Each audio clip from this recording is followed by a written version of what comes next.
Hi parents, so this video is specifically for you all. I know some of you have reached out to me asking for some different activities and things that you can do with your children, whether it's you doing them or the nanny or the babysitter with them, just gives them some extra things to do.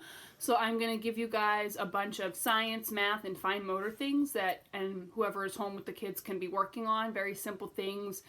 That you have around your house. You shouldn't have to go out and buy anything. If you want to, that's fine, that's up to you, but these are things that you should have at your house.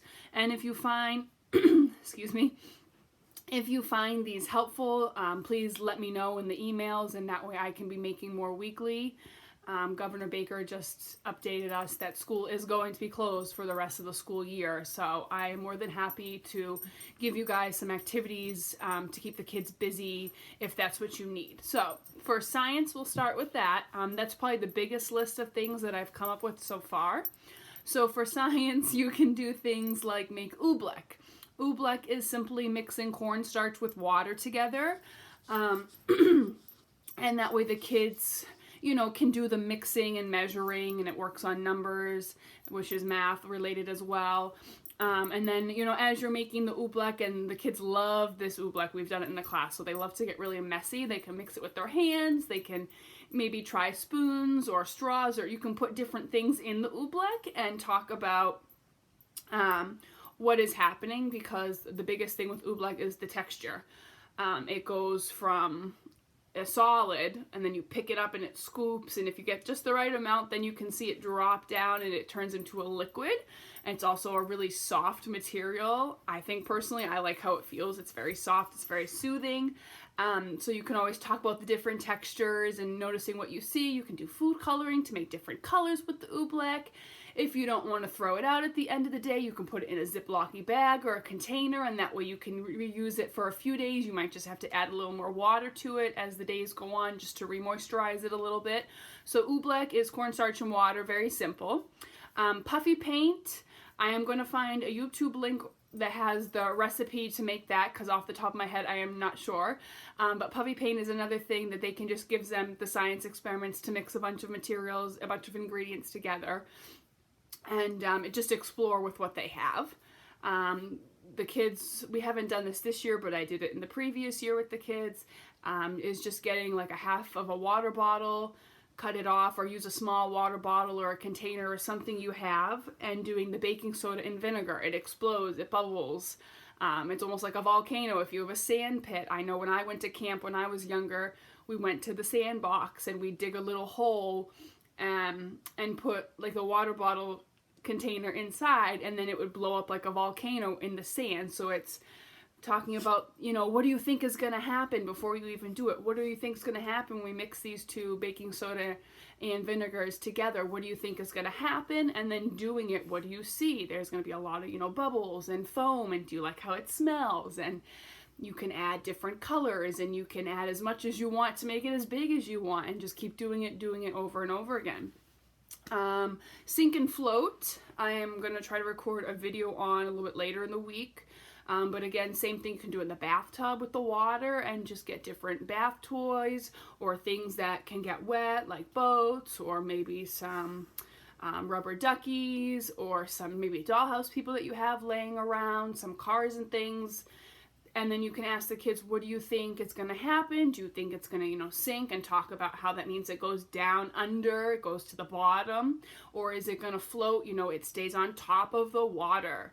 And what would happen if it's floating on top and water came in? If maybe it's a toy boat and it's floating on top of the water, and then what happens if we add water to the boat? Do you think it's going to bring the boat down? Do you think it's going to make the boat sink? And talk about that, as well as relating it to the real world. Maybe some of the kids have been on a boat, maybe they haven't, maybe they've seen a boat. The boats ride on top of the water. If water gets in the boat, they sink. It's really bad. You could also just use a bucket or a tub and just fill it with water and use small things, but there's plenty of household things that you can use for sinking and floating. And the biggest thing is just getting the kids to guess, what do they think is going to happen? Do they think it's going to float? Do they think it's going to sink? and experimenting and just talking about maybe why. Was it really heavy and it sunk? Was it really light and it floated on top? Just different words, different vocabulary. You can do nature art. So you can go out and maybe you have a bag or a bucket or a wheelbarrow and you can go around the yard, or if you don't have a big yard, even just get a little bit of nature maybe from the front or maybe your neighbor's yard, and just collect a bunch of things, a bunch of leaves, sticks, rocks, grass, mulch, whatever, flowers maybe, whatever you have outside. And then, if you have paint, you can just dip the material in the paint and let them splat, even on the driveway, on the paper, maybe on the walls if you're redecorating. You could also use sticky paper or tape, and they could hold, you can tape like Scotch tape just around their arms, and they can dip their arm outside and see what they pick up, talk about what you found, what's outside in nature. If you don't want to use it for painting, you can just get some sticky paper and pick up the materials, or try to put the sticky paper down on the ground and see what you pick up and talk about it. You can incorporate math into this, because then you can, if you're collecting it, and even if you're using the sticky paper or you're just putting it in a bag or a bucket, you can always pull out things and say, oh, let's count how many sticks we found and how many acorns did we find, or make a specific number of things that you have in your backyard that you want them to find. Can we go on a nature walk or a nature hunt? Can we collect 1 rock? Can we find 2 acorns? Can we get 3 sticks? Things like that. If you want to make it more specific to a number, that way it's a little more controlled as well, and see what you have, and have them go out and look for it. You could also collect a bunch of sticks you have in your yard, any types of sticks or leaves, and see if they can make something. Can you use a STEM activity? Can you build with the materials that you have? What can you make with these materials? Sticks are great. You can build many different things with them. They can get really intricate. They can maybe they'll just throw it in a pile and you can say, look, you had a pile of sticks. That's great. Little things like that, anything really. For math, obviously just working on counting. Our biggest focus was obviously numbers 1 through 10. So like I said before in a previous video, we had cards with visuals on them. So maybe if we were talking about animals, we had, 1 chicken, 2 cows, 3 dogs, 4 cats, things like that. And that way there were pictures as well as the number for recognition and literacy for that aspect.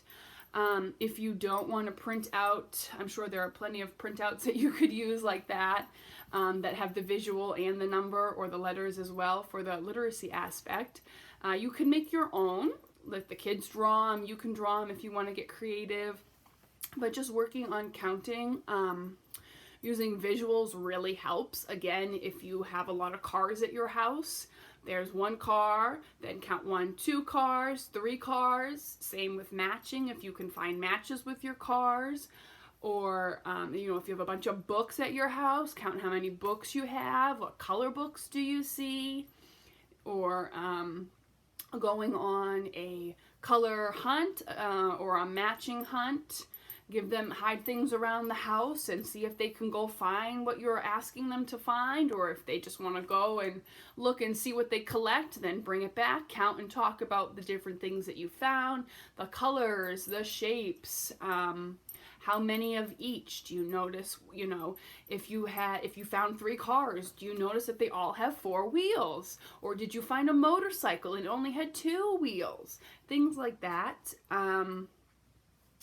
Same with shapes. You could look around the house. Look, my window, it is a square.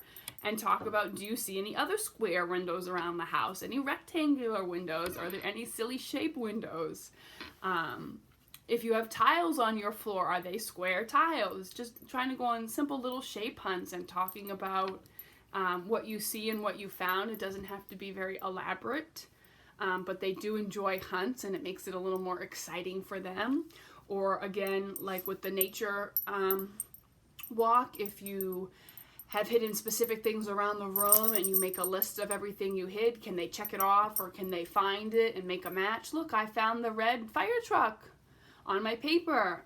I found it in the kitchen, and talk about where did you find it? Was it up high? Was it down low? Get those vocabulary words and there's language in there. For fine motor, if you have puzzles, that is a great way to work on fine motor. A lot of puzzles have those, Bailey, tickling me. They have like the little pegs or the big chunky pegs. Some have no pegs at all, which is a great challenge. So you can work on puzzles with them, having them turn the page if you're reading a book, having them pinch and try to work on turning the book pages. Having them pick up small objects. They can work on pinching. Can they pick it up off the floor? Maybe it's a car to start. Maybe it's a pom-pom or a little ball or a little teeny piece of toy, something like a Lego. Can they pick it up? If you have like the tongs at your house, the kitchen tongs, they can work on their squeezing and picking things up as well. Can you pick it up here and put it in this bucket over here? Can you transfer objects from one to the next? Same with picking up sticks or leaves. Observe how they pick them up. Oh, can you try to only use 2 fingers and pinch and pick them up like that? Just little things like that. I hope this video was helpful. Like I said, please let me know, give me some feedback. If there's more specific things that you had in mind and you're not sure how to go about setting it up or go about doing it, let me know. I'll try to help the best that I can.